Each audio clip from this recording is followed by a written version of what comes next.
ମଶାଣୀର ଶବ ସତ୍କାରକୁ ଅଟକାଇଲା ରାଜନଗର ପୋଲିସ।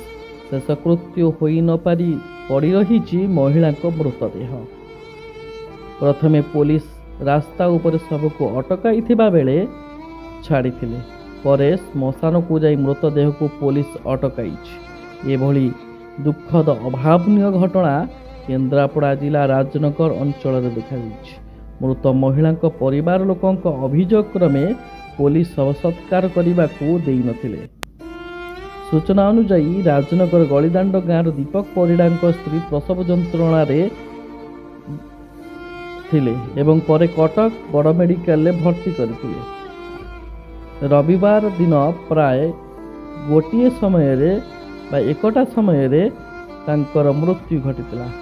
ଏହାପରେ ତାଙ୍କ ମର ଶରୀରକୁ ରାଜନଗରକୁ ଅଣାଯାଇଥିଲା। ବନ୍ଧୁ ପଡ଼ୋଶୀଙ୍କ ଉପସ୍ଥିତିରେ ମଶାଣୀକୁ ଶବ ସତ୍କାର କରିବାକୁ ନିଆଯାଇଥିଲା। ମହିଳାଙ୍କ ପରିବାର ଅଭିଯୋଗ ଦେବା ପରେ ପୋଲିସ ଶବକୁ ସତ୍କାର କରିବାକୁ ଦେଇନଥିଲା।